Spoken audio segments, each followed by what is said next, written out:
Okay, so this gap that exists between green and teal organizations, right? What is this gap? Why is this so tricky, right? Well, here is why.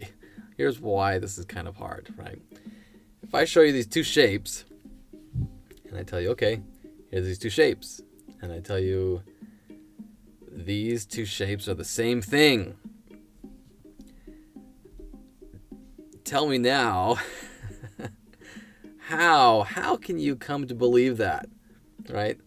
Because that's what crossing the gap and operating as teal kind of requires of you, is for you to be able to look at those two shapes and go, yeah, those two things are the same thing. Okay, now to be clear, obviously, those things are not the same thing. It's a triangle. It's got 3 points and 3 sides. It's a square. It's got 4 points and 4 sides. They're fundamentally not the same thing, right? But if I told you that they actually are, they are the same thing, how is this possible, right? So this predicament is fundamentally the essence of the gap, right? Is that we've got in front of us two things that are obviously different, and yet somebody's telling me I'm supposed to look at them as if they are the same thing, right? And you've only got two choices. One is to lie to yourself, right? And the other is to just like pretend, right? There's no way that you can look at those as the same thing. Well, actually there is a solution.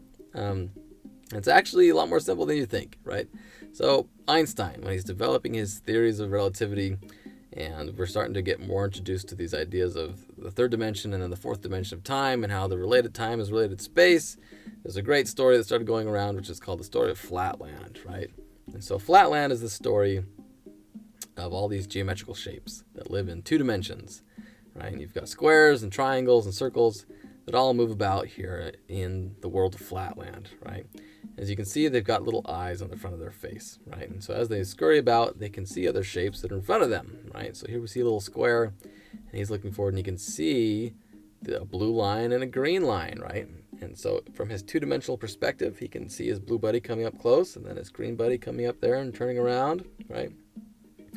And so 2-dimensional critters from Flatland are able to see and perceive things in their environment. Well, one day, little red square receives a visit. And he receives a visit from a 3-dimensional sphere. And the 3-dimensional sphere comes down and visits him in Flatland. And as he comes down and passes into the plane of Flatland, the little red square, in his perspective, perceives a circle that kind of seems to appear from nowhere and then grow in size and then shrink and then disappear, right? And so the square is kind of a little bit amazed at this and says, wow, what, you mysterious circle. Show me how you're doing these things, right? And so the circle says, okay, and he grabs him and he lifts him up off of Flatland, right? And as he flies above Flatland, the square is able to see a lot of interesting things he could never see before. He could see the insides of buildings and insides of all the mountains and see all the treasures of the earth hidden inside the mountains. And so then eventually the sphere lets go of the square and he floats back down towards Flatland until finally he lands, right? Lands back in the Flatland and appears as if from nowhere, right? And this, of course, startles his friends. And they all scurry about, amazed at how he was able to appear from nowhere, and then says, what happened? Where did you come from? And the square says, I was up. And they say, well, what's that? Now this, of course, is a fun little story about experiencing higher dimensions, right? Understanding something in a way that you couldn't understand before, right? But this actually is the solution to the problem we were talking about earlier, right?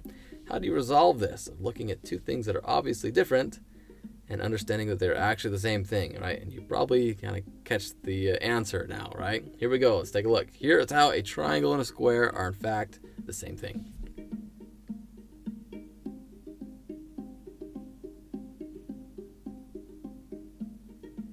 If you were to hear somebody use that speech we were using earlier, where a triangle and a square are the same thing, that would sound illogical. That would sound like, no, it doesn't make any sense, right?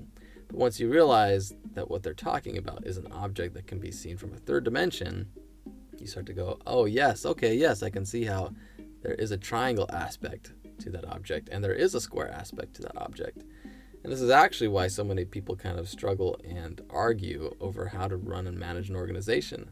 You'll hear a lot of arguments that say, hey, it should be this way. An organization works best when it's this way because they're viewing something from a certain perspective. And you're right, it does look a certain way that way. And then you'll hear other people argue and say, no, an organization should be ran this way. And it might look totally different, right? And it might look absolutely different, as different as a triangle and a square look. And so the answer actually is, well, yes, both of those people are looking at an organization from a different perspective. It's something that requires a higher level of understanding to grasp completely, but they're both catching a glimpse from different perspectives, right? So that in its essence is the challenge and the struggle of the gap, right? How do you cross that gap? How do you see something that looks like two different things and be able to see them in the same way, right? Well, to do that, we need to gain a little bit more understanding. Okay, so let's go ahead and do that. We're going to do that in the next video.